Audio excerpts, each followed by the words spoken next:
السلام عليكم ورحمة الله وبركاته. الحمد لله رب العالمين، نحمده ونستعينه ونستغفره ونعوذ بالله من شرور أنفسنا ومن سيئة أعمالنا. من يهده الله فلا مضل له ومن يضلل فلا هادي له، وأشهد أن لا إله إلا الله وحده لا شريك له وأشهد أن محمدا عبده ورسوله. I want to begin by thanking Allah subhanahu wa ta'ala for this great opportunity to be with all of you great people in this great city of Karachi in the great land of Pakistan. I also want to thank Live Deen and Convivencia and others who tried hard to put this event together. And may Allah make this heavy on their scales on the Day of Judgment. This topic of the end of time, or living on the edge, or living in precarious times, or living before the end of time, a topic of immense fascination for people.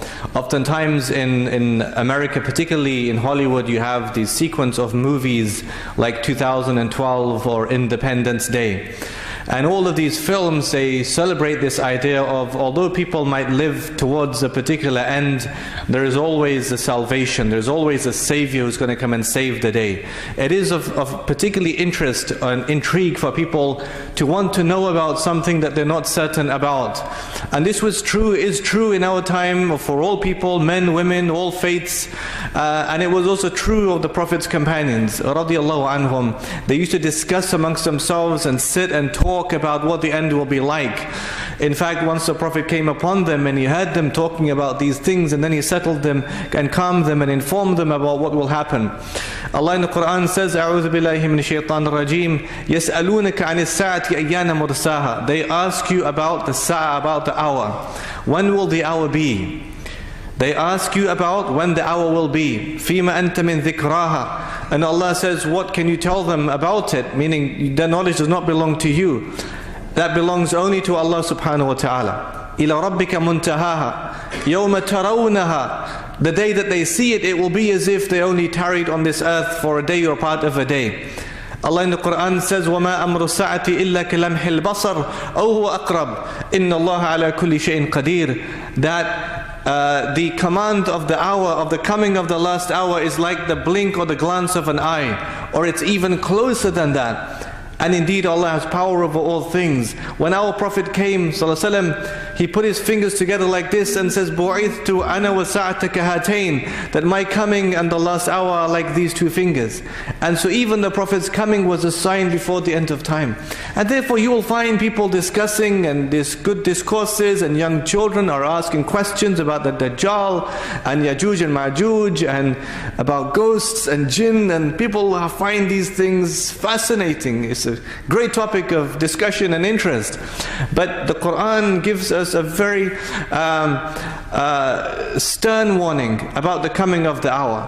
And like the brother recited so beautifully before me from the first ayat of Surah Al-Hajj in the Quran, Ya ayyuhan nas, Allah addresses all of civilization, O people, O civilization, O humanity, ittaqu rabbakum, have fear of your Lord.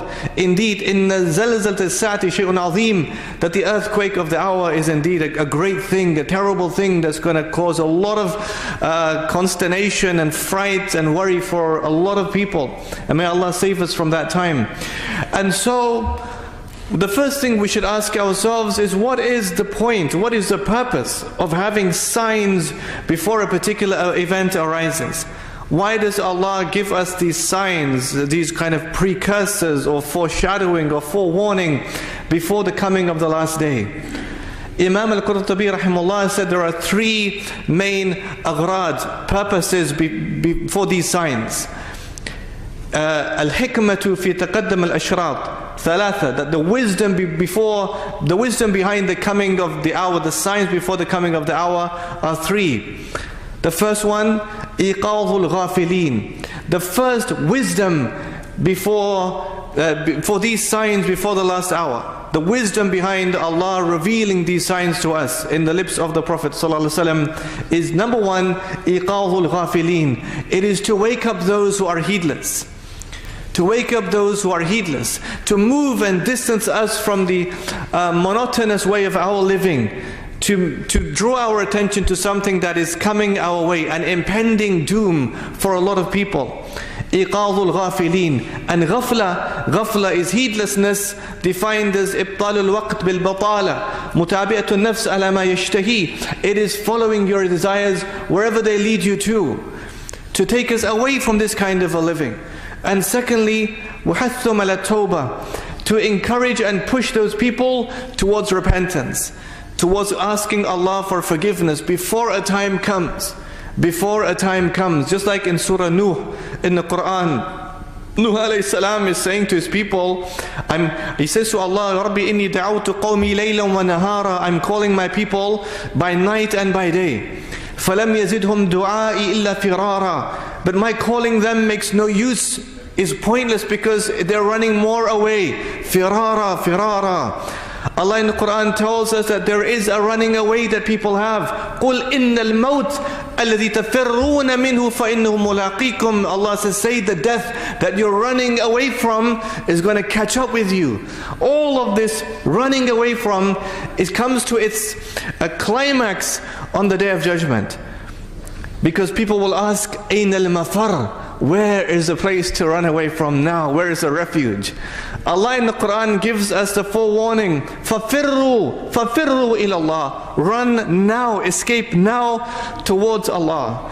Which means فَفِرُّوا مِنْهُ إِلَيْهِ, flee from Him back to Him. فَفِرُّوا مِنَ الْجَهْلِ إِلَى الْعِلْمِ, flee from ignorance towards knowledge. فَفِرُّوا مِنَ الْكُفْرِ إِلَى الْإِيمَانِ, flee from disbelief towards belief. To encourage people to make tawbah. In fact, the climax of Nuh alayhi salam's message to his people was, فَقُلْتُ اسْتَغْفِرُوا رَبَّكُمْ إِنَّهُ كَانَ غَفَّارًا. I said to my people, ask Allah to forgive you, and Allah is always forgiving, and Allah will bless you in this life and also in the next life. يُرْسِلِ السَّمَاءَ عَلَيْكُمْ مِدْرَارًا, and so on and so forth, and the ayat continue. And thirdly, the hikmah في تقدم الأشراط, in the coming of the signs before the end of time, is the third one, al-istidad, is to make preparations. I mean, what is the use of all of us gathering here today if nobody has in their hearts this intention and desire to prepare for the coming of the last day, to prepare for these minor and major occurrences taking place in our time? If it's not based upon preparation, istidad. A man once came and he said, Ya Rasulullah, again, the same kind of intrigue. Ya Rasulullah, mata as-sa'a, when is the last hour? Just like people ask today, when is the last day? Is the Dajjal alive? Has the Mahdi come? People have this fascination. The man came and he said, Ya Rasulullah, mata as-sa'a, when is the last hour? How did the Prophet reply to him? He said to him, وَمَا أَدَدْتَ لَهَا, and what have you prepared for it? You know, asking rhetorically in his response to the man. You might ask, when is the last hour? That's great as a question. But the main question, the main source of inquiry for you should be, what have you prepared for the last hour? And that is our beginning point. A man once came to the Prophet ﷺ. He was wearing very white garments, a white bed, and or dark hair, black hair, and he had no signs of travel on him. And Sahaba, they found this to be particularly strange, because they would have known him, but they didn't. And so he's an outsider, but he has no sign of travel on him. And then he came and he sat by the Prophet ﷺ, and he began to ask him some questions. And the first of the questions was, أخبرني عن الإسلام, tell me about Islam. And the Prophet then says, Islam is, 5 pillars of Islam. And then he said to him, Sadaqt, you've spoken the truth. And Sahaba were astonished, thinking, how would this man know he's spoken the truth? It's almost as if the man knows the answers before he's even asking the question. And then he said, okay, أخبرني عن الإيمان, tell me what is Iman. And the Prophet went through the 6 pillars of Iman: belief in Allah and the last day, and the angels and the prophets and the books and qadar and divine decree. Again he said, Sadaqt, you've spoken the truth. And then he asked him the third question, أخبرني عن الإحسان, tell me about ihsan, excellence. And the Prophet said, أن تعبد الله كأنك تراه فإن لم تكن تراه فإنه يراك. It is to worship Allah as though you're seeing Allah, but if you can't be in that spiritually profound state, then know that Allah is seeing you. Again, Sadaqt, you've spoken the truth. Then he says, أخبرني عن الساعة, tell me about the hour, the last hour. Meaning, When is the last hour going to be? And then the Prophet, he said to him, sallallahu alaihi wasallam, مَا الْمَسْئُولُ عَنْهَا بِأَعْلَمْ مِنَ السَّائِلِ. The one who asks the question knows no more than the one who is being asked the question. Meaning neither you nor I know the details about the last hour. And then the man said, okay, أخبرني عن أشراطها, tell me about its signs. Tell me about its signs. Alamat or ashrat, what are the tokens or the signs before the coming of the last day? And this is our topic, inshallah, for today. I will inshallah go through several of these signs, but there are a lot of them, and the short time that we have doesn't allow us time to cover all of them, or even the majority of them. So I'm going to specify some of them that I think are particularly relevant for the day and age in which we live, so we can make a difference inshallah in our lives and the lives of other people also. The Prophet began by saying, إذا ولدت الأمة ربها أو ربتها فذاك من أشراط الساعة. When you see the slave girl giving birth to her mistress, then that is a sign before the end of time. That's the first thing he mentioned, sallallahu alaihi wasallam. If you see the slave girl giving birth to her mistress, then that is a sign before the end of time. What does that mean? That the slave girl will give birth to her mistress. There is almost scholarly consensus that one of the possible meanings behind this is أن يكثر العقوق في الأولاد فيعامل الولد أمه من الإهانة والسب والضرب والاستخدام.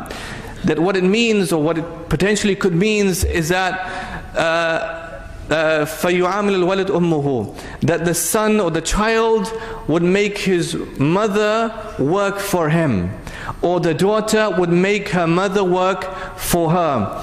And how would it be done? With ihana and sab and darb and istikhdam, with abuse and beating and servitude. That you would find this socio-cultural involution. Everything will turn on its head.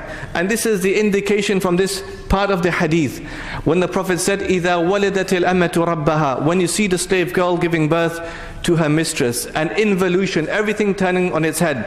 Ibn Hajar al-Asqalani rahimahullah said that this means فَيُحَصِّلُهُ الْإِشَارَةِ إِلَى أَنَّ السَّاعَ يَقْرَبُ قِيَامًا عِنْدَ إِنْعِكَاسِ الْأُمُورِ. And therefore this is an indication that before the end of time comes, you will find an upturning of events. An upturning of events. Everything will be reversed. That the good that you see will become the evil, and the evil that you see will become the good. But even if you just focus on this first explanation about disservitude, and يَكْثُرُ الْعُقُوقِ فِي الْأَوْلَادِ, you will find disobedience of children towards their parents in a grave manner and fashion. I mean, how true is that today? In the West, we have a charity service called Parent Line. And this is for parents to call up a particular service asking for help because they're being abused by their children. We also have the other way around. We have NSPCC and charities that are set up to help children suffering abuse in the home. But Parent Line is a line for parents to call if they're being abused by their children. 52% of the calls that they receive are about mothers being bullied, abused, beaten by their daughters. Parents being bullied by their daughters. And so you have this. You have terrible cases. My mother, she used to work in an Asian women's refuge to help Asian women who suffer domestic violence. Asian women suffering domestic violence. But sometimes it isn't the husband beating on the women, it is in fact the children. It is the daughter-in-laws or the children forcing the mother or the mother-in-law into terrible conditions. And so this happens. This happens in our world. It reminds me, in fact, of once there was one sheikh on TV, and somebody called in, and someone said to him, I have a question for you. My question is that I live with my wife, and my mother lives with us. And he's about to carry on with his question, and the sheikh stops him, and he says to him, "Add su'al, repeat the question." He said, "Yeah, I'm telling you basically that I live with my wife, and my mother lives with us, and and then he stops him and he says to him, "Add su'al, repeat the question again." Now he's getting frustrated and he's thinking, okay, come on, look, I've told you twice. He says, basically, I'm trying to tell you that, I live with my wife and my mother lives with us. And he said to him, عد السؤال, repeat the question. And he said, Sheikh, I didn't understand what's happening here. He said, your problem is your question is wrong. Your question is wrong because you are not to say that you live with your wife and your mother lives with you. You're to say that you and your wife live with your mother. You have to say that you and your wife live with your mother. Look at the beauty of Islam. The beauty of Islam. The Prophet said, before the end of time, a man will obey his wife and disobey his mother. A man will befriend his friend and he will shun his father. And the Prophet said, these are from the 15 tribulations to come before the end of time. The Prophet said, if these 15 tribulations come, then Allah will send the punishment. And these are 2 of those 15 tribulations. A man will obey his wife and disobey his mother. A man will befriend, have a good friends, and he will shun his father. And look at the beautiful Henry. Look at Abdullah ibn Umar. When the man came to him and he said, حَمَلْتُ أُمِّي عَلَى رَقَبَتِي, I carried my mother on my back. Min Khurasan, from Khurasan all the way for the Hajj. I did all the manasik, all the rituals with my mother on my back. He said to Ibn Umar, Atarani jazaytuha, do you think I've now paid her back all of the good things she did for me when I was growing up? Maybe this is enough. Maybe I did a lot for her now for the Hajj, the 5th pillar of Islam. I took her, it was very tiring and I did it. And he says, do you think I've now paid her back? And Abdullah ibn Umar says, وَلَا طَلْقَةً وَاحِدًا, not even for one contraction have you paid your mother back. Not even for one contraction during the pregnancy have you paid your mother back. And then we think about the great wisdom behind Allah revealing that information in the Quran about Maryam alayhi salam. Maryam alayhi salam, when Allah says, she came to the trunk of a palm tree and she says, I wish I had mittu qabla hadha wa kuntu nasyan mansiya. I wish I had died before this time came and I was something forgotten. This is the pain of childbirth. And what about the father? Abdullah ibn Abbas or Ibn Umar, he saw one man walking and behind him there was an older man. And he asked the man at the front, he says, Man hadha alladhi ma'ak, who is this man with you? He says, Hadha abi, this is my father. He said, Subhanallah, La tamshi amamahu, wa la tajlis qablahu, wa la tad'u bi ismihi. Don't ever walk in front of your father. And don't sit before your father sits. And don't call your father by his first name. And look at the ethical value system we have in Islam, but you'll find before the end of time this involution, this turning around. And this is very predominant in the West. And it's almost engineered. You have the program Bart Simpson. Bart Simpson, Bart is an anagram for the word brat. The producer of Bart Simpson, he had the word Bart as an anagram for the word brat. And it becomes socially acceptable over time. Bart Simpson, of course, disobeys his parents, argues with his parents, rebels against his parents, but he's always forgiven. And that becomes over time socially acceptable. And this is one of the signs before the end of time.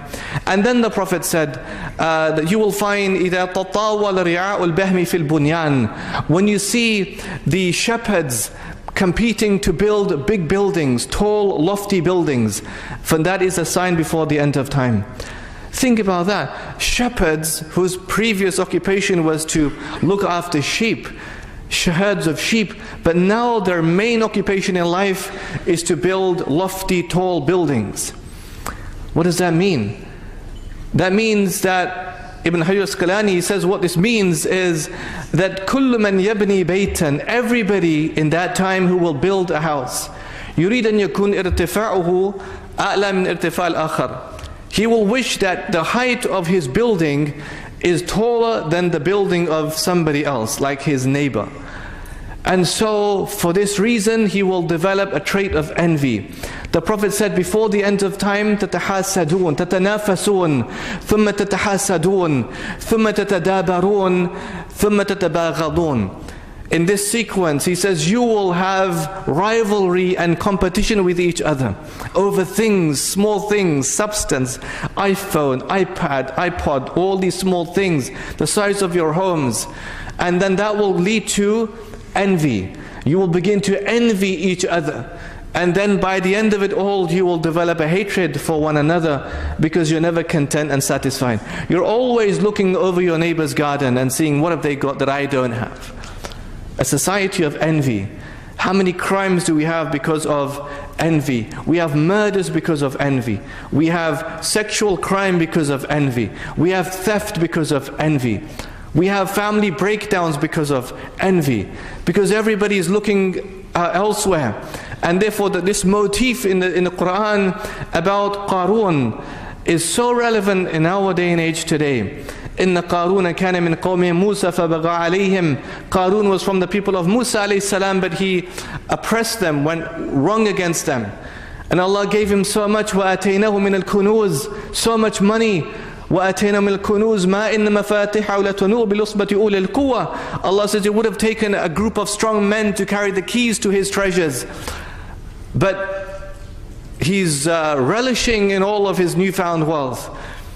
And in the Quran, in these ayat, you'll find two things take place, or three things take place. One is that Qarun, he attributes all of his goodness to himself. قَالَ إِنَّمَا أُوتِيتُ عَلَى عِلْمٍ عِنْدِي. He says, whatever I have because of me, because of my knowledge. I have because of what I've done. How many times do you hear people say that? You know, I am where I am today because of what I did once in my life. Because of a good decision I made in my life once upon a time. I am where I am today because of my strength. I am where I am today because of this. We always say, you know, لا حول ولا قوة إلا بالله, ما شاء الله, وما توفيق إلا بالله. We always attribute the goodness to Allah subhanahu wa ta'ala. But when you don't, you're just going to generate this culture of envy in society. And then the second part is when now Qarun comes out to show his people, فَخَرَجَ عَلَى قَوْمِهِ فِي زِينَتِهِ. He comes out to show his people, look how beautiful my things are. And so one of the ways that we inhibit, we prevent these signs encroaching upon us or affecting us, this is part of isti'adad, preparing for them, is so that we can see them. You know, the Prophet ﷺ, he gathered all of his Sahaba and he went through all of the signs before the end of time. But sometimes they would forget. Hudayfa bin Yaman says, you know, he mentioned all of them and sometimes we would forget them. But then he said, Hudayfa bin Yaman says, he says, but then we would see things happening in our time, and then we would remember the Prophet told us that this would come, sallallahu alaihi wasallam. We would remember them. And he gives an example and he said, فَيَذْكُرُهُ كَمَا يَذْكُرُ الرَّجُلُ وَجْهُ أَخِيهِ إِذَا غَابَ عَنْهُ. He would recognize a sign, just like he would recognize his friend or his brother if he went away from him for a long time, then came back to him. That there's so many signs, but some of them appear so more obvious as events, you know, take place on earth. We see different things happening, and then we think, well, this is like what the Prophet was saying, sallallahu alaihi wasallam. And so when the Prophet said that in the end of time, تَتَنَاسْفَسُونَ وَتَتَحَاسَدُونَ ثُمَّ تَتَحَاسَدُونَ, you would rivalry between yourself, and then you would develop envy. We can see this very much in our world today of mass consumerism. And so the Prophet, he mentioned these particular signs. That you would see the slave girl giving birth to her mistress. You would see the worst people becoming the leaders over the people. You would see the shepherds competing in building lofty buildings. And then the man got up and then he left. And then the Prophet asked Sayyidina Umar, do you know who that man was? Umar asked, you know, who was that man? And the Prophet said, that was Jibreel, who came to teach you your religion, your deen. Therefore we know that when the Prophet mentioned, or when Jibreel asked a question about Islam, Iman, Ihsan, the last hour, and then the signs before the end of time, it is a component of our religion, something that we're supposed to study and learn and be aware of. What's going to happen in this time in which we live? The Prophet, he said, sallallahu alaihi wasallam, in this time there will be fitan, there will be tribulations. Inna ummatukum hadhihi ju'ila afiyatu fi awwaliha. He said, this ummah of yours was given its preservation in its beginning time. And in the end of time, towards the end of time, there will be fitan, trials and tests and tribulations. فَتَجِئُ الْفِتْنَةِ. And so a fitna will come. And the man will say, هَذِهِ مُهْلِكَتِي. In this fitna is my destruction. Then the Prophet said, and then it will go away, it will pass. Then another one will come. And the man will say, هَذِهِ, this one is going to finish me. And then that will also go. And the Prophet concluded his saying by saying, فَمَنْ أَحَبَّ أَنْ يُزَحْزِحَ عَنِ النَّارِ, whoever wants to save himself from the fire and enter Jannah, let his death comes to him while he believes in Allah and the last day. Meaning that's the ultimate advice the Prophet gave. If you want to save yourself, then always have this istiqamah and thabat in your belief in Allah and believing that Allah's day would come. In the end of time, the Prophet of Allah said, towards the end of time, يَتَقَارَبُ الزَّمَانِ, he said that time will be brought close. يَتَقَارَبُ الزَّمَانِ وَيَقْبَضُ الْعِلْمِ وَتَظْهَرُ الْفِتَنِ وَيُلْقَى الشُّحْ وَيَكْثُرُ الْحَرَجِ. But he began this hadith by saying, time will be brought close. What does it mean that time will be brought close? One of the explanations is it means قِلَّةِ الْبَرَكَةِ فِي الزَّمَانِ, that you will have a less of blessing in time. That in the end of time, towards the end of time, there will be less blessing within time. Ibn Hajar rahimahullah, he said, قَدْ وُجِدَ هَذَا فِي زَمَانِنَا, we're finding this hadith is true in our time. فَإِنَّنَا نَجِدْ مِنْ سُرْعَةٍ مَرَّ الْأَيَّامِ, for indeed we find the speed in which time is passing like we've never seen before. And Ibn Hajar is saying this more than 1,000 years ago in his time. Imagine our time. It is not some kind of media cliche that time is speeding up, or some kind of a perceptual mirage, that time is speeding up. It's the truth. And I think if you just ask your parents, they will say, my life went so fast, And I was thinking about this, and I'm thinking, okay, from 0 to 20 years, or even 0 to 15, it seems like a long time for you, isn't it? 0 to 15 or 0 to 20. So many things happen in that time. So many things, so many events, you're growing up and you remember so many things. But then it seems if 20 to 40, if you get to 40, I'm not there as yet, but if you get to 40, less things seem to happen. And more things seem to happen when you're younger. One of the explanations is that we're living in a world of real timing. We have so many historical moments that we can now see in a way that nobody else could experience before us. You see, no generation had that privilege, or that lack of privilege, that you can see so many historical moments. What does that mean? On the one hand, when you have قِلَّةَ الْبَرَكَةِ فِي الزَّمَانِ, that loss of barakah in time, like people of the past, they could do so much with their time, that the hour clocks and the hour passes and the clock ticks in the same way for everybody on earth. For everybody on earth. But why is it that some people had so much blessing within their time and some people have less blessing? So you find that within the day you didn't get much done, whereas in the past people have written books in the time that we've spent doing nothing within the time. Less blessing within the time. One of the ways that we can help remedy this is that when you begin your time in the morning, you begin with your adhkar, you begin with your du'as that the Prophet ﷺ would read in the morning. Allahumma inni as'aluka khayra hadha al-yawm fathahu. Allah, I ask you for the blessing of this day, the blessing, the goodness of it. Wa a'udhu bika min sharriha, and I seek refuge with you from the evil of this day. Allahumma ma asbaha bi min ni'matin aw bi ahadin. You thank Allah for the blessing of the day. Allahumma barik lana fi awqatina. Allah bless us in our time. You can make du'as to Allah to help you with the structuring of your time. The second explanation is, so on the one hand, less blessing in time. The second thing is that you have the speed of events within time, and this affects the way that you process timing in your mind. So, we're living, like I said, in real time, in speech marks. What that means is that our historical moments within time increase. Like in the past, people, they didn't even know what was happening in the next village. They didn't even know what's happening next village because they can't travel there. It takes too long, or there's no need to travel there.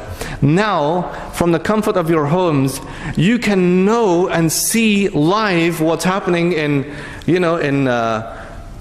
England and France and Pakistan, all at the same time on 3 different TVs. We shouldn't have 3 TVs, but you get the point. You know, you can see the same thing happening all at the same time, all happening live. And so your historical moments are increasing, therefore time is speeding up for you. That's something that's affecting your subconscious. The third thing is that the means of communication, al-juwiyatu as-sari'a allati qarrabat al-ba'id, the speed of communication, al-ittisalat, the speed of transport is bringing the far close, is bringing the distance close. And so time therefore is speeding up. The Prophet said, يَتَقَارَبُ الزَّمَانِ, time is being brought close. And all of us are being affected by this. And so we have to learn and think carefully how to plan our days and maximize the benefit of the day, and to use the day in the best possible way. Right? Otherwise our days and hours would pass us and then we won't know what's actually happened. I just didn't know what happened. The Salaf, they would say, Ya ibn Adam, inna al-layla wal-nahar ya'malan feek fa'mal fihima. O son of Adam, the night and the day is working hard on you, so why don't you work hard in the night and the day? Ya ibn Adam, innama anta ayyam. O son of Adam, all you are is a collection of days. فَإِذَا ذَهَبَ يَوْمٌ ذَهَبَ بَعْضُكَ. And if a day leaves you, it means a part of you has also left you. So therefore, always in the morning begin by thinking, how am I going to best use this day? Begin, never miss your Fajr Salah, pray in the masjid. You know, maximize your time in the day. You know, you have so many blessings within the day, so many timings within the day for salawat, for adhkar, for Quran al-Fajr. Quran at the Fajr time is the best time to read Quran. Is maximizing the way that you use time. The Prophet said in this hadith, يَتَقَارَبُ الزَّمَانِ وَيُقْبَضُ الْعِلْمِ, and that knowledge will be lifted. Knowledge will be lifted, and that was so confusing. Sahaba, they said, how? Ziyad ibn Labid was present, radiallahu anhu, he said, Ya Rasulullah, how will knowledge go? إِذَا نَقْرَأُ الْقُرْآنِ, if we recite Quran, and then we teach it to our children, and then they teach it to their children, until the Day of Judgment. How is knowledge going to go, Ya Rasulullah? How? If we're all learning Quran, how to recite Quran, and then we're teaching it, and then they're teaching it until the end of time, how is it going to go? And the Prophet said, ثَكُلَتْكَ أُمُّكَ يَا زِيَادٍ, and may your mother cry over you, O Ziyad. It was a light expression, but with a profound meaning. May your mother cry tears over you, O Ziyad. Why? He said, إِنِّي كُنْتُ أَرَاكَ مِنْ أَفْقَهِ رَجُلٍ مِنْ مَدِينَةٍ. I used to think you were one of the most intelligent people in Medina. How? He said to him, أَوَلَيْسَ هَذِهِ الْيَهُودُ وَالنَّصَارَى. Do you not see these Jews and Christians? يَقْرَؤُونَ التَّوْرَاتِ وَالْإِنْجِيلِ. They recite the Torah and the Injil. Keep reciting Torah and Injil. وَلَا يَعْمَلُونَ بِشَيْءٍ مِمَّا هُمَا. But they don't act according to anything in those books. And so he's saying, if that's what you're going to become, only a people of reciting but not acting, then knowledge will be lifted from you.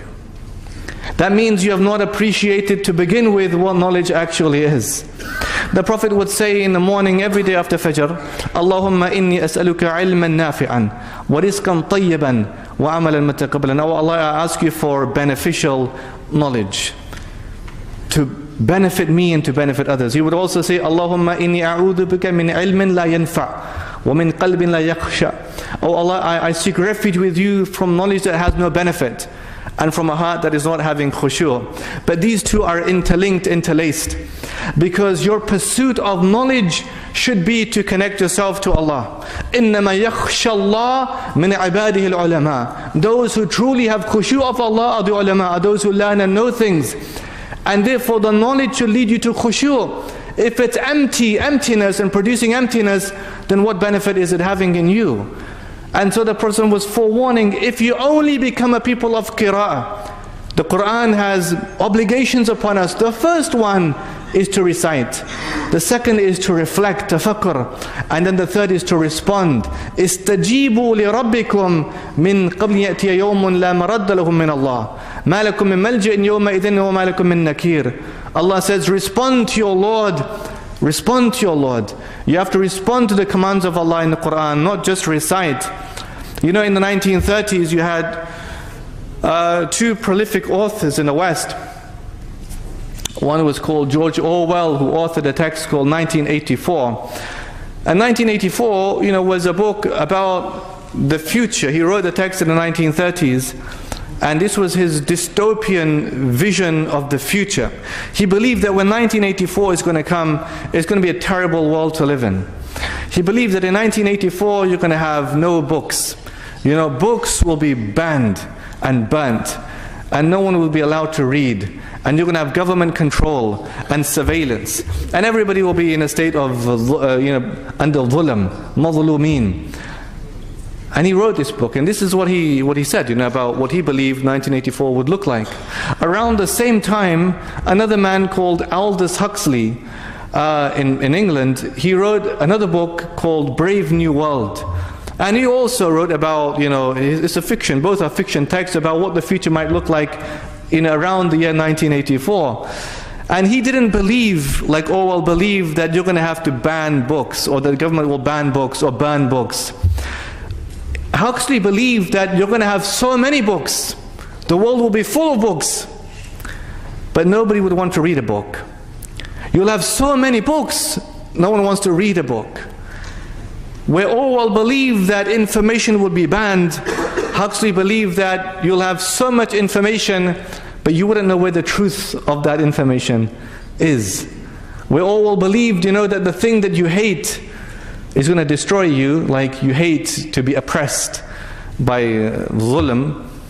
Orwell believed that the thing that you love the most is going to destroy you, like you love entertainment, and that's going to destroy you. And there's something interesting in what both of these people were actually saying. The Prophet said, before the end of time, the Prophet said, there will be zuhur al-qalam, there will be a proliferation of writing. There will be a lot of authorship, a lot of writing of books. And so how would it work then if you find on the one hand knowledge being lifted, and then you find a lot of books being written? How does that work? If you find knowledge being lifted, and then a lot of books being written, and everybody can write now, literacy levels will go up. In fact, they have gone up. In 1870 in America, the blacks were predominantly illiterate. But by 1970, in 100 years, their literacy levels and rates were the same as white people in America. Today in our world, about 102 countries have reached a 90% literacy rate level of simple reading and writing. And about 128 countries have it at 80% of simple reading and writing. So people have become more literate in being able to read and write. But the question still remains about what is the purposefulness of that knowledge. What is the use of that knowledge? What does that knowledge produce within the heart? Of what social goodness is that knowledge producing? And this is a sign before the end of time. The Prophet said, and he said in the same hadith, وَتَظْهَرُ الْفِتَنِ, and fitan and trials, tribulations would increase. All kinds of trials, all kinds of tribulations. One of them is specific to women. He said in one hadith, صِنْفَانْ مِنْ أَهْلِ النَّارِ لَمْ أَرَاهُمَا. A frightening hadith. He said there are two kinds of people from the people of Jahannam. I haven't seen them as yet. صِنْفَانْ مِنْ أَهْلِ النَّارِ لَمْ أَرَاهُمَا. One of them is نِسَاءٌ كَاسِيَاتٌ عَارِيَاتٌ مُمِيلَاتٌ مَائِلَاتٌ. Women who are clothed but unclothed. Women who wear clothing, but it's as if they're unclothed, because you can see their bodies from their clothing. And what a dilemma that we have in the world today. And this is true also of Pakistan. Women who are clothed but unclothed. And he said there will be a people, nasun ma'hum siyatun ka'adhnab al-baqar, people who will have whips like the tails of cows. يضربون به وجوه الناس, and they will smack people's faces using those whips, meaning oppressive, tyrannical governments. And military, people who have whips, and they will make dhulm on people. And this hadith, the Prophet said, "Sinfan min ahl al-nar lam arahuma." Two kinds of people from the people of Jahannam, I haven't seen them as yet. Fitan, trials, tribulations, of what kind? So many kinds. The Prophet said towards the end of time, وَالَّذِي نَفْسِي بِيَدِهِ, by him in whose hand is my soul, لَا تَذْهَبُ الدُّنْيا, this world will not go. حَتَّى يَمُرُّ الرَّجُلُ عَلَى الْقَبْرِ, until a man will pass by a grave. فَيَتَمَرَّغُ عَلَيْهِ, and he will roll in the dust of the grave. وَيَقُولُ, and he will say, يَا لَيْتَنِي كُنْتُ فِي مَكَانِ هَذَا. He will roll in the grave, in the dust of the grave, and say, I wish I was in this man's place. And the Prophet said, وَلَيْسَ لَهُ الدَّيْنِ إِلَّا الْبَلَاءِ, this man does not have any debt, think I should die because I have debt. إِلَّا الْبَلَاءِ, except tribulations, hardships and tests and trials and tribulations that come his way, that people would wish that they were dead. We have people in the world today who actually do kill themselves for reasons like that. They not only wish they were dead, they kill themselves so they could die because of situations like this. And they have no coping mechanisms about things. We have a lot of these cases in the West of young kids who kill themselves, young kids, teenagers who hang themselves and kill themselves because of things like exam pressure, or because they have trouble with their boyfriends or their girlfriends, or troubles at home, and they hang themselves and kill themselves. And you find this a lot happens in the West like that. That people get fed up with life. You have young people. A young Sikh boy, Vijay Singh, 11-year-old in England, he hanged himself because of bullying. This happens, and people, they just prefer to die rather than live on this earth and deal with problems and have patience and perseverance and all the things that we are encouraged to do in the Quran, or have in the Quran and in the prophetic instruction, sallallahu alaihi wasallam. But you will find this. The Prophet said towards the end of time, وَيُلْقَ الشُّحْ, he said that miserliness, greed would increase. People will become greedy and miserly. You see how distinct and different this is from the Prophet's own companions. In the Quran, Allah praises the Ansar for being people of ithar, which is to prefer others to themselves. وَيُؤْثِرُونَ عَلَى أَنفُسِهِمْ وَلَوْ كَانَ بِهِمْ خَصَاصَةٌ. Allah says that they prefer others to themselves even though they are the ones who are in need. وَمَنْ يُوقَ شُحَّ نَفْسِهِ فَأُولَٰئِكَ هُمُ الْمُفْلِحُونَ. Whoever can overcome the stinginess of himself, then they are the successful ones. And so Sahaba, they lived with this, When the people of Abu Musa al-Ash'ari came along, the Asha'ira, when they came along, the Prophet told his companions, you're going to meet a people who are better than you. And they're thinking, who are these people? And they were the people of Abu Musa al-Ash'ari radiallahu anh. Because what they used to do when they came into Medina, they would have small, small mats. And they would put their small mats on the floor. And they were so poor. They would only have a few things, dates and a few biscuits and a few things. But they would never consume all of that themselves. They would always share with everybody, even if they ended up with only a small piece of it. Meaning, the way that Sahaba, they looked upon the Ansar and understood the meaning of Ithar, and they looked upon the people of Abu Musa al-Ash'ari radiallahu anh, and so this is how society is supposed to function with people. That you don't leave the poor as poor. That your moral compassion that you have ought to be moral consistency that you have for people. But in the end of time, you're going to have an increase in miserliness and greed. Everybody wants for themselves. Greed. The Prophet said, اتقوا الظلم فإن الظلم ظلمات يوم القيامة واتقوا الشح. He said, beware of injustice because that is darknesses on the day of judgment, and beware of greed and miserliness. فَإِنَّ الشُّحَ قَدْ أَهْلَكَ مَنْ كَانَ قَبْلَكُمْ. Because indeed miserliness and greed destroyed those who came before you. What happened? Destroyed those who came before you, and with those people, they believed it was allowed for them to kill other people because of that greed.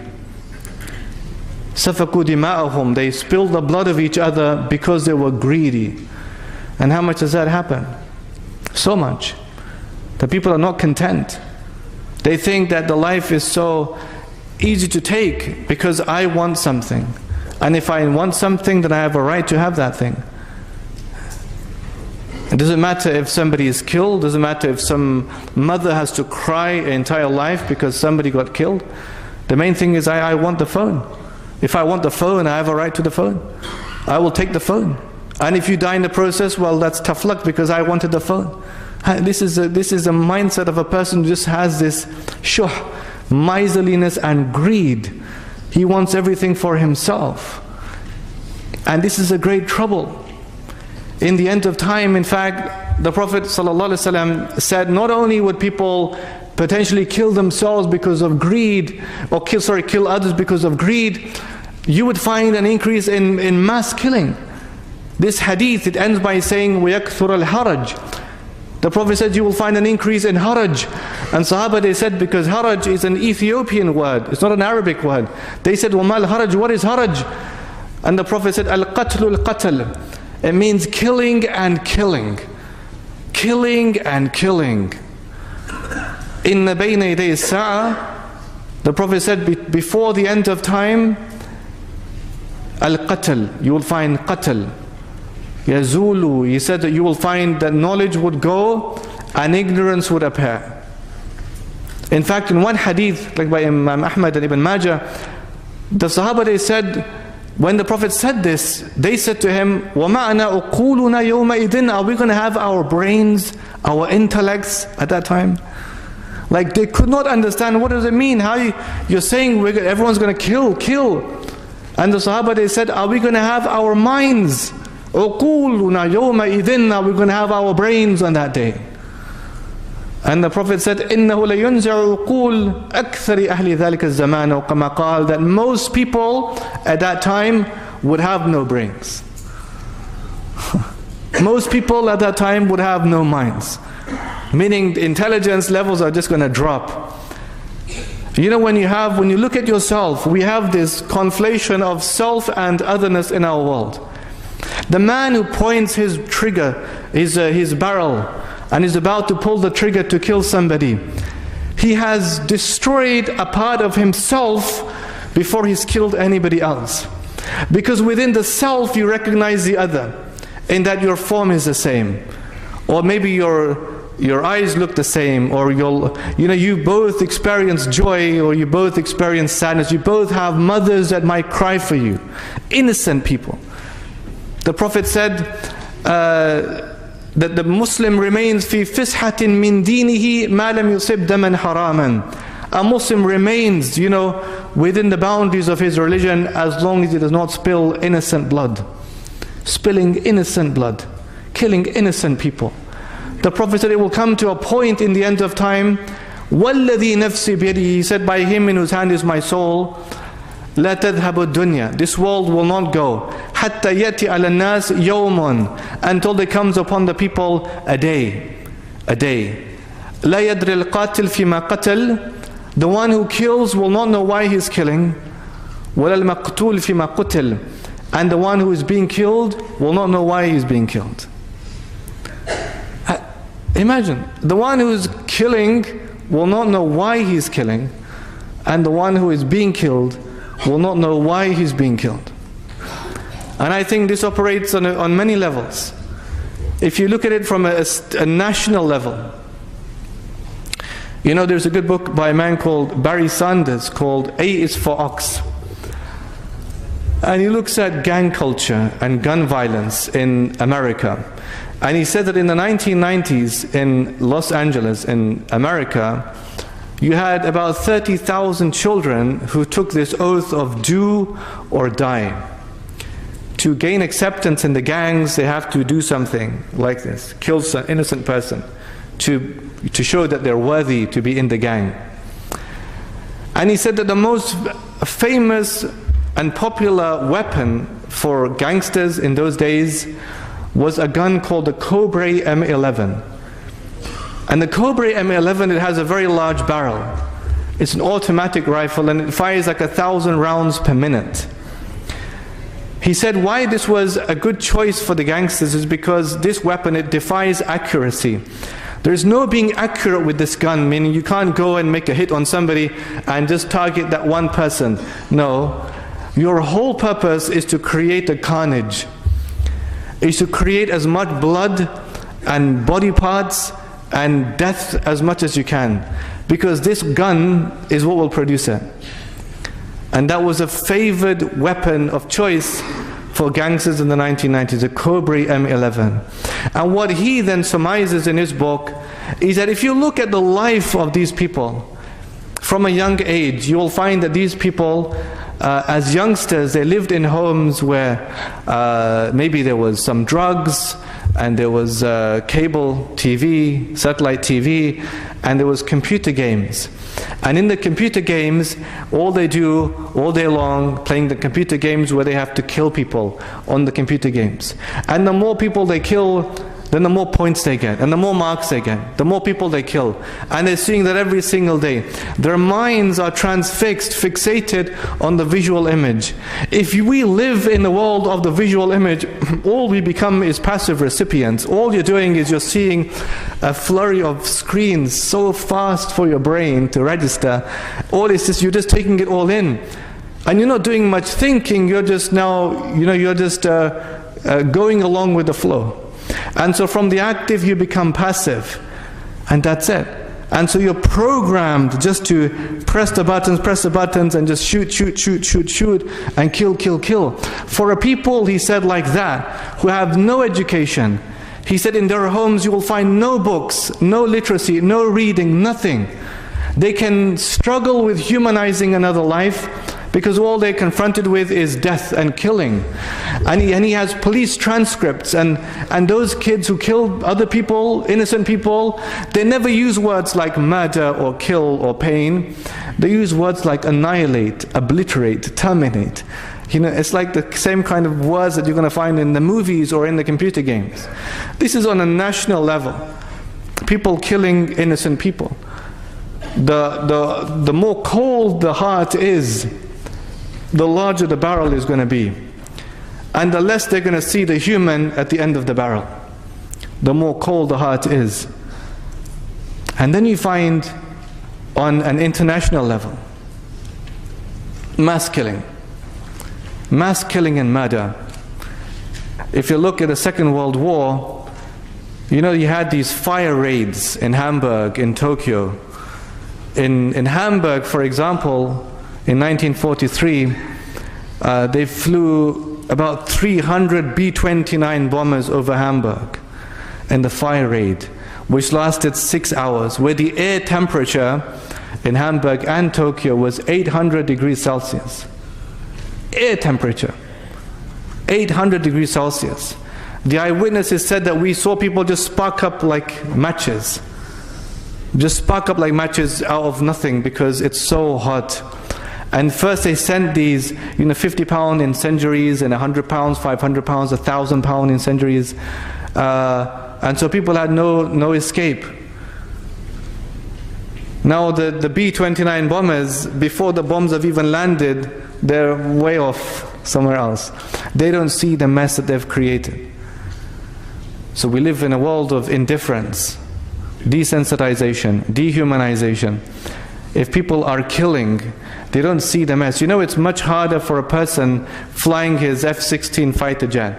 If there's a person bombing innocent people on his F-16 fighter jet, it is much harder for him, that one person, to come down to earth and take a knife and stab a person, one of his victims, to stab one. Harder for him. Why?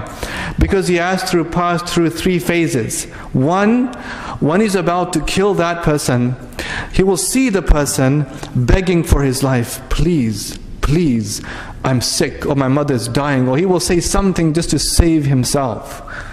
The person with a knife, he has to just pass that and just stab him anyway. And then he will see the mess he's created. Allah in the Quran says, وَاتْلُوا عَلَيْهِمْ نَبَأَ ابْنَيْ آدَمَ بِالْحَقِّ. And even though the brother who was a victim said, لَإِن بَسَطْتَ إِلَيَّ يَدَكْ لِتَقْتُلَنِي مَا أَنَا بِبَاسِطٍ يَدِي إِلَيْكَ لِأَقْتُلَكَ إِنِّي أَخَافُ اللَّهَ رَبَّ الْعَالَمِينَ. If you stretch your hand to me to kill me, I will not stretch my hand to you to kill you, because I fear Allah, the Lord of the worlds. But the brother still killed him, and then became one of the nadimeen. He regretted his actions until Allah sent a crow, and the crow began to scratch the earth. And the brother realized, I have to bury my brother the way this crow is scratching the earth. I have to dig a grave to bury my brother, because it was something he saw that should not be there. It was a violation, taking away the innocence of somebody. And so when somebody is going to stab a person, he is confronted with the mess he's creating. The blood, the gore is on his hands, is on his knife, he's seeing it all, seeing it. Then the person is going to fall on the floor. And then the person, maybe if he's still alive or she's still alive, she's going to beg, please call an ambulance. He has to ignore all of that. One person to press a button and drop a bomb that can kill 1,000 people is much easier. Because before the bombs even landed, it's far, far off. Go back home to drink coffee in Starbucks, far off. But one person, one human life, when you're confronted with closeness, this is why altitude relates to attitude. The higher up you are, the less you're going to feel. When the Nazis used to kill the Jews in the Holocaust, they used to first gun them. They used to have summary executions, gunning them. Jazakumullah khairan.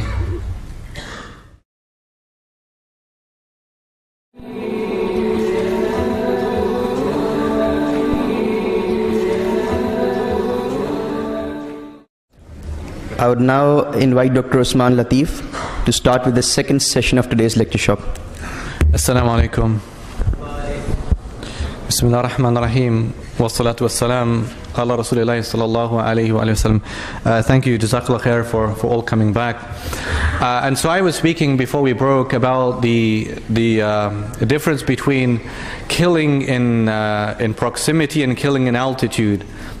Altitude is like a buffer. It creates a distance and detachment from the reality of what's taking place, what's happening. And so I mentioned the Nazis.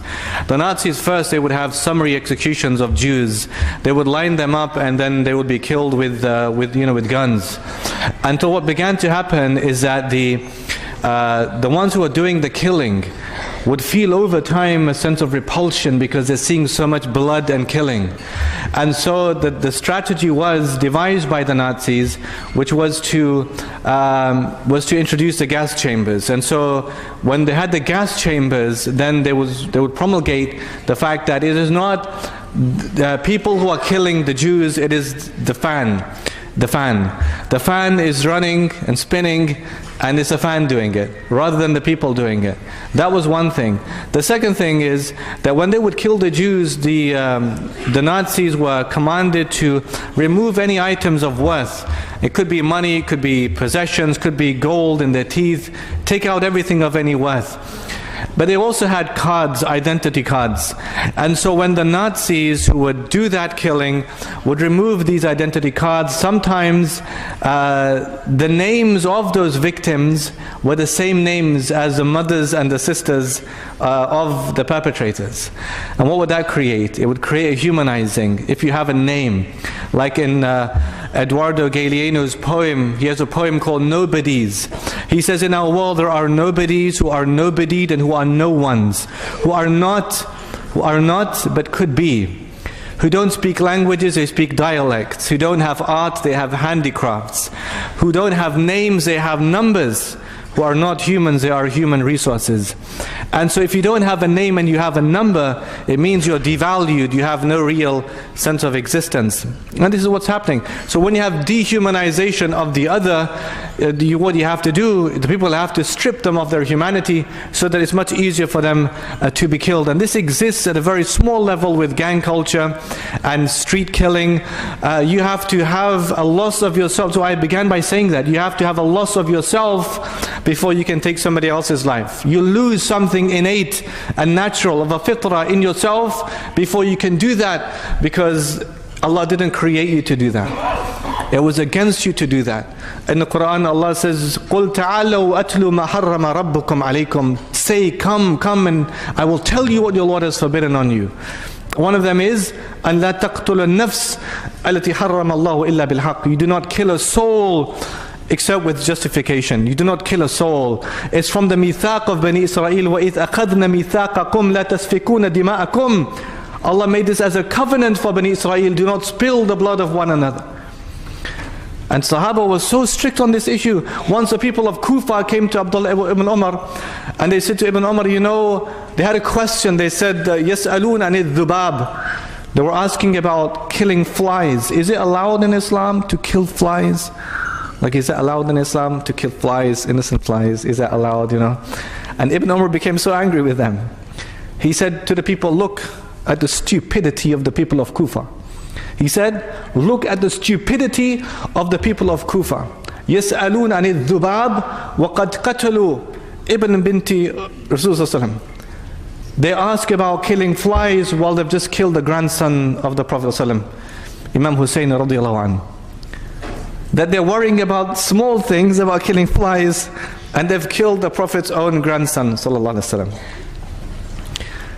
One of the other dangers that we have as a sign before the end of time, and if you put these things together about a human condition where you would have less humanity, you will have greed, miserliness, lack of knowledge, proliferation of ignorance, killing, then what you see taking place of is the spectacle of killing.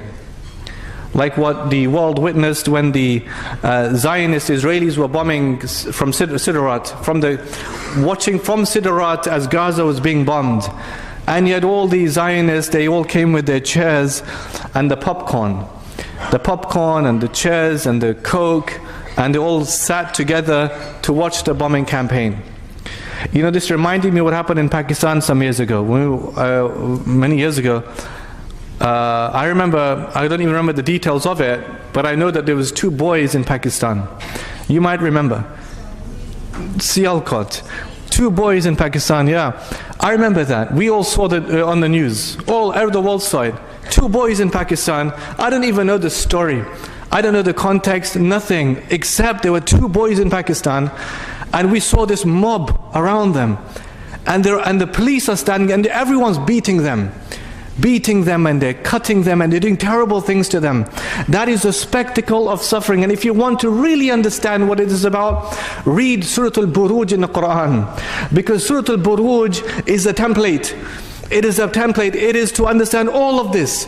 When Allah says, إِذْ هُمْ عَلَيْهَا قُعُودٌ وَهُمْ عَلَى مَا يَفْعَلُونَ بِالْمُؤْمِنِينَ شُهُودٌ.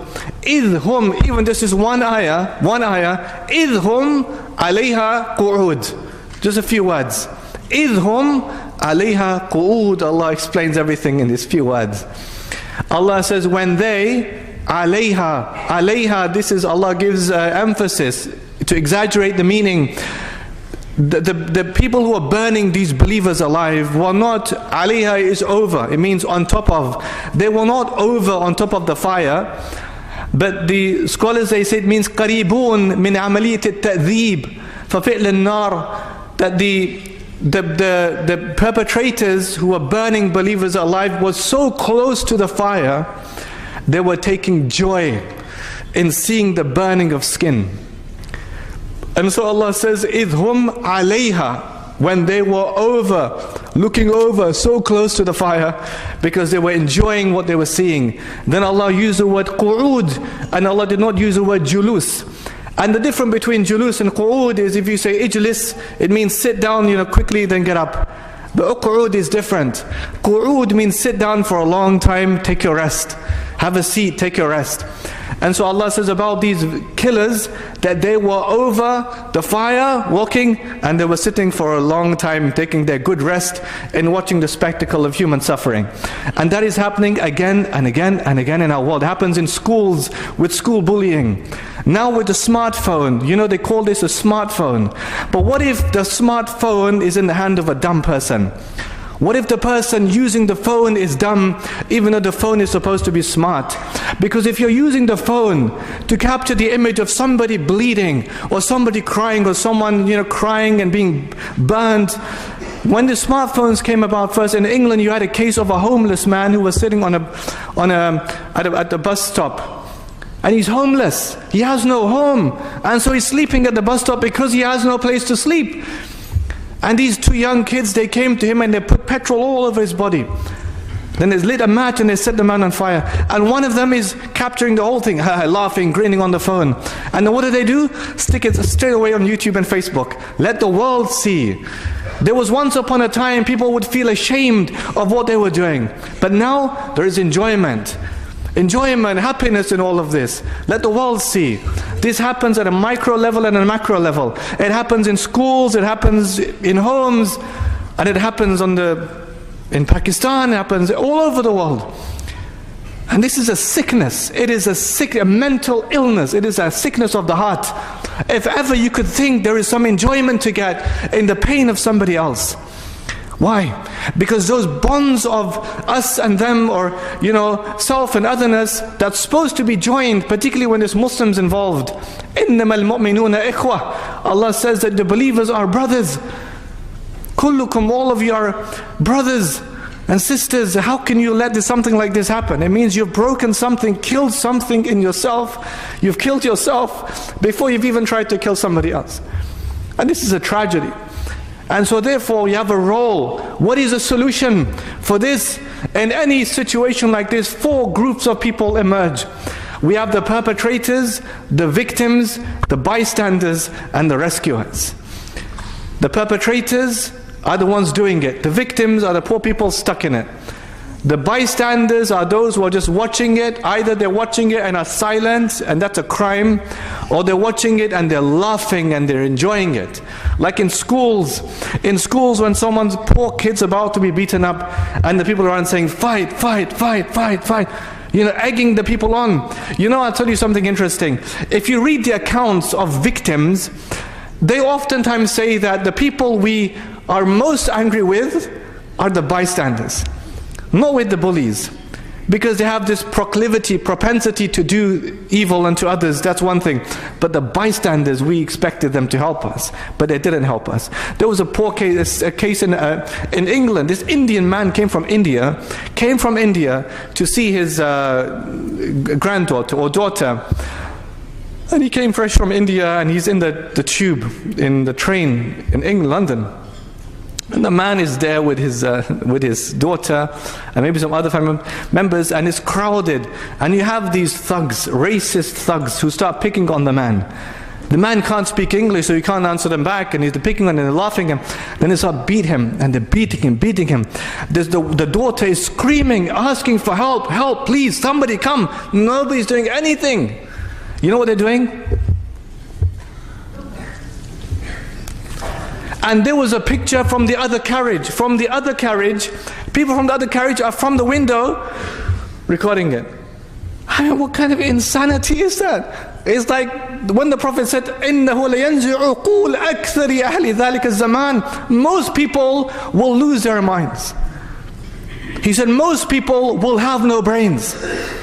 And that's why it will be easy for them to kill and kill and kill. That's why Sahaba, they asked this question. And so therefore, always be careful, be of those who rescue, be of those who help, say something, do something, come to the service of others. This is what it means to be insan, to be a human being. I don't speak Urdu much, hardly. I struggle to tell the man today to iron my clothes in the hotel, in Urdu. But I know something in Urdu. And this is, I know that one of the scholars, he when he was speaking to his students, he was saying to them, I haven't come to make any of you scholars. I haven't come to make any of you scholars. He said, I've come, insan ko insan banana. Insan ko insan banana. I know what that means. He said, I've come to make you humans. Insan ko insan banana. I've come to make you humans. If you don't have that humanity, where is the progress going to be? First you have to find that humanity in yourself. You know, you have al-hadith al-ula. This would be the first hadith that the scholars would teach their students for hundreds of years in the Islamic world. What is the first hadith? They would teach their students, Ar-Rahimun, Yarhamuhum Ar-Rahman, Irhamu man fil ard, Yarhamuka man fil sama. The merciful ones are those whom the All-Merciful shows mercy towards. Be merciful with those on the earth, and the one in the heavens, Allah, will be merciful unto you. Therefore, always have a path of mercy and teach that to your children. And if this was a topic on mercy, I would speak at length on this topic, but we have to move on. One of the signs of the end of time, the Prophet said, sallallahu alaihi wasallam, that there will be inna satati ala nas sununu qadda'a. He said there are coming upon the people years of deceit. Yusaddiqu fiha al-kadhib wa yukadhibu fiha al-sadiq. Where the one who is honest will be disbelieved and the liar will be believed. People will believe the liar and not believe the one who is speaking the truth. وَيُؤْتَمَنُ فِيهَا الْخَائِنُ وَيُخَوِّنُ فِيهَا الْأَمِينُ. And the one who is trustworthy, they will say he is deceiving us, and the one who is deceiving, they will say that's the one who is trustworthy. Loss of honesty. Loss of honesty.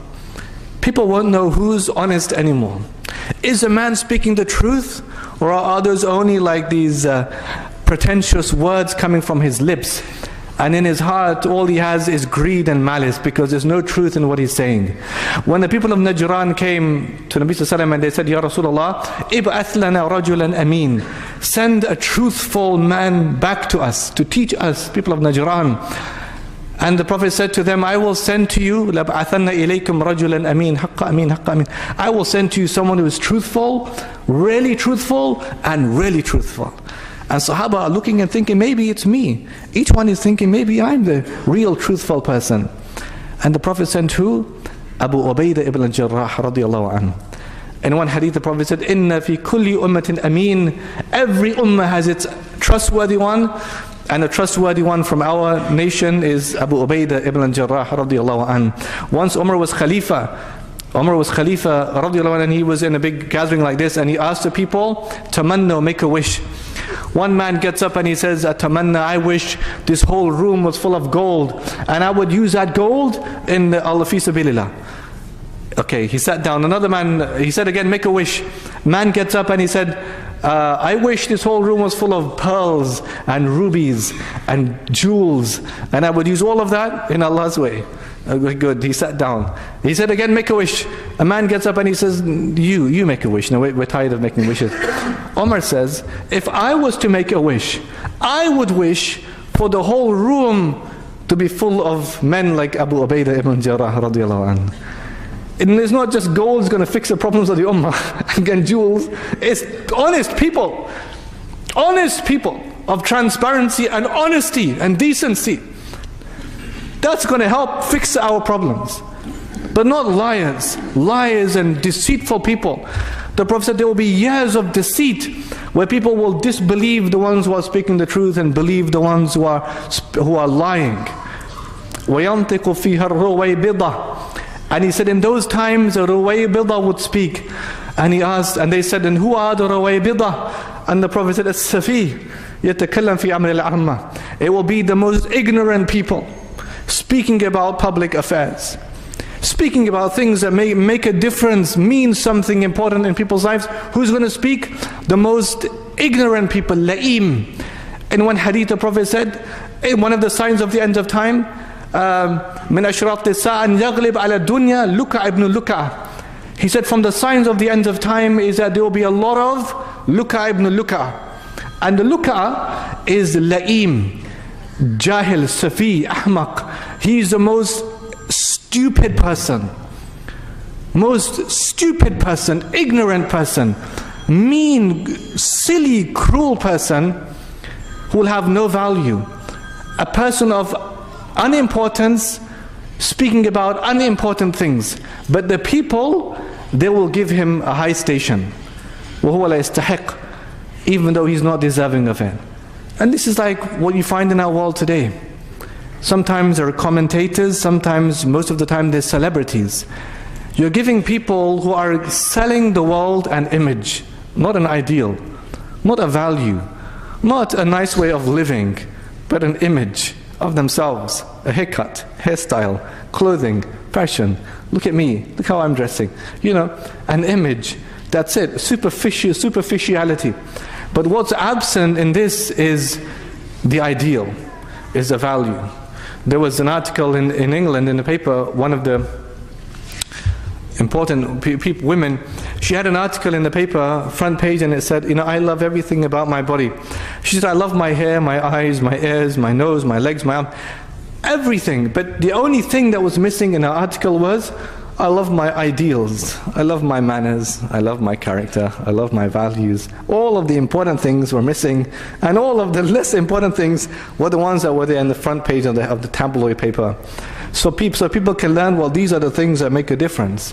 Why do you think there is bullying and peer pressure and young girls killing themselves because they can't keep up?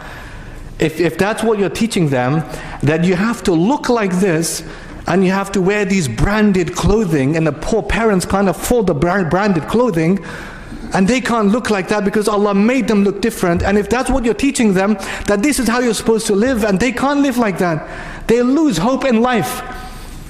But whereas if you teach people, no, the Quranic ethic is إِنَّ أَكْرَمَكُمْ عِنْدَ اللَّهِ أَتْقَاكُمْ. The most noble of you in the eyes of Allah are those who have the best akhlaq, or those who have the best taqwa. They are the best in the eyes of Allah. Teach people that standard and they will live to it. Because it's an ideal they can work towards it. But in the end of time you will have this gross deception of people. And so like I mentioned before, you will have the speeding up of time, you will have mass killing, you will have the spectacle of suffering, loss of honesty. You will have the ruwaybidah, the proliferation of celebrity culture.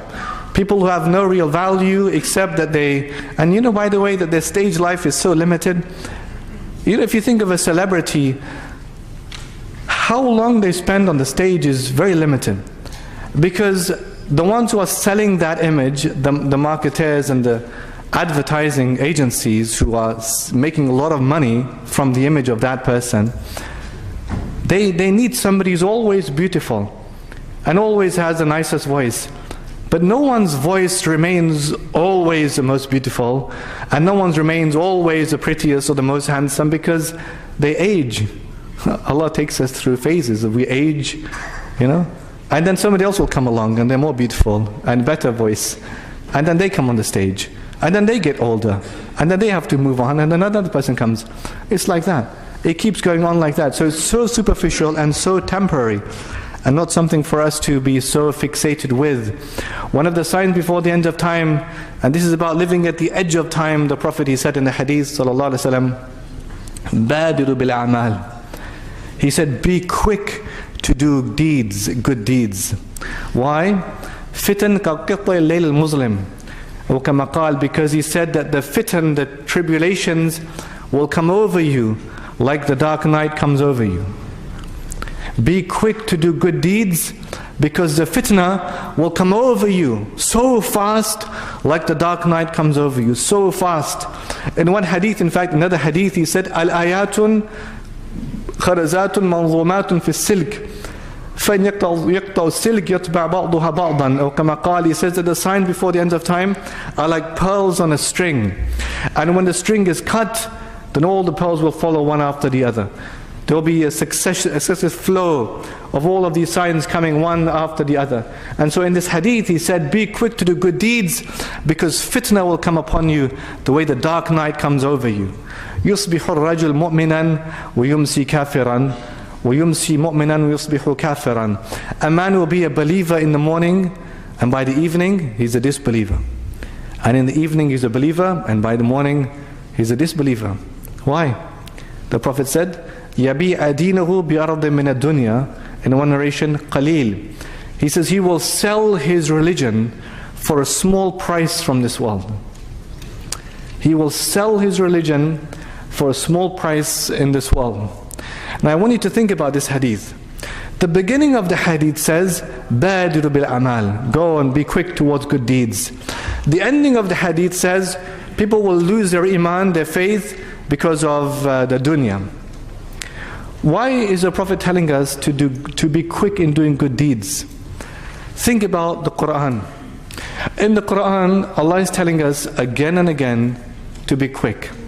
Ya ayyuhalladhina amanu anfiqu mimma razaqnakum min qabli ya'tiya yawmun. O you who believe, spend out of what Allah has provided for you before a day comes. And this comes again and again in the Quran. Istajibu li rabbikum min qabli ya'tiya yawmun. Before a day comes to you. You know, Allah says so many places in the Quran, do this before a time comes to you. Alam ya'nil ladhina amanu an takhsha qulubum li dhikrillah. Hasn't the time arrived for the hearts of those who believe to humble themselves at the remembrance of Allah and not be like those who received the book before them, the Jews and the Christians? فَطَالَ عَلَيْهِمُ الْأَمَدِ. Time became prolonged for them. فَقَسَتْ قُلُوبُهُمْ. And then their hearts became hard. So the Prophet is saying, do good deeds now before a time comes where maybe your heart will become so hard, it's so easy to fall off the edge. Like what happened to people like this hadith that tells us. People fall off the edge because they have just simply delayed and delayed and delayed. Allah is saying again and again, do it now, do it now. Do the good deeds now before tomorrow comes. Because you don't know what tomorrow is going to bring upon you. And these are some, and only a few, of the signs before the end of time, and there are so many. The Prophet spoke about deception, he spoke about natural upturnings, phenomena like a lot of zalazil, a lot of earthquakes will take place. You know, he spoke about people would lie. He spoke about people would just be engrossed in musical instruments. And dances would increase. Like I mentioned, the Luka ibn Luka, La'im, he said in the one hadith that the as'ad al-nasi fi dunya, the happiest people on earth will be the Luka ibn Luka, will be the one who is ignoble and just La'im, just the one who is low, Safi. He will be the happiest person on earth. You see, happiest person because he has nothing to give the world except an image of himself. Look at me. Look at me. And this is like the craze of the selfie. There is an obsession, by the way, you know, with the selfie. An obsession. You know, if you think that that's how you're going to project yourself to the world, just with an image of yourself, look at me, how I am looking today, from this image and that image and this look and this looking, that, look at where I am, look at how I'm standing with this celebrity and look at where I am. I mean, does that equal your greatness? Does that equal your value? Does that add any other thing of benefit to the world, what you're doing? No. Because we've moved away from ideals and we've just stuck ourselves into the world of images. The Prophet says towards the end of time, لَتَتَّبِعُنَّ سَنَنَ الَّذِينَ مِنْ قَبْلِكُمْ شِبْرًا بِشِبْرٍ وَذِرَاءً بِذِرَاءٍ. You will follow the ways of those who came before you, handspan by handspan, cubit by cubit.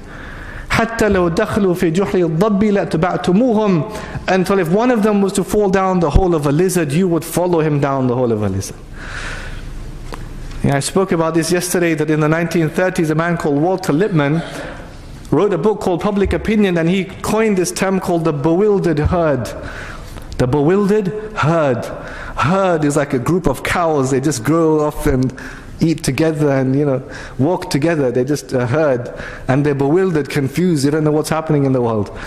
And this is what they want us to act like the bewildered herd. You know, in the West we have these mega sales, not even sales actually, but when they release items, products, what happens? It creates this frenzy. You know, in funny story, in America, they released these trainers called Nike Air Jordan 2 Retro Concord, that's the name of the trainers. And they released these trainers in America. But then they tell people we're releasing these trainers, but they know themselves the shop will just stock maybe, I don't know, 40, 50 of them. But there will be 500 people waiting outside the shops. And they would have slept there for 2-3 days before the shop opened. And they're all waiting there. And each one is waiting, I want to get my trainers fast. And then what happens? They know there's a stampede, just like a herd stampede, about to come rush inside the shop. And then they open the doors and everybody rushes in. There was a guy in the stampede of coming to buy these new trainers who lost his own shoes. thought that's a sign. That's a sign. The guy lost his own shoes in trying to buy shoes. They broke off the hinges of the doors. When the people have brought the products, the shoes, they have to be escorted back to their cars with armed police. Because other people will just come and say, have this hasad, envy. The Prophet said, تَتَنَافَسُونَ ثُمَّ تَتَحَاسَدُونَ ثُمَّ تَتَدَابَرُونَ ثُمَّ تَتَبَاغَضُونَ. Exactly as he said, you're just going to have this crazy envy, and it's going to make you hate one another. Recently, in the last sales in England and in America, there was a woman, in England there was a woman who had pepper spray.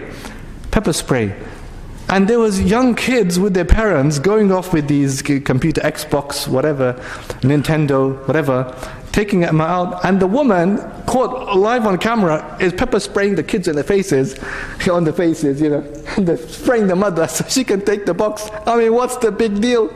Wait for tomorrow, buy the thing tomorrow. What's the obsession? But this is what they said. So Walter Lippmann said they're going to become like this, because they're manufacturing a society that would make you like this.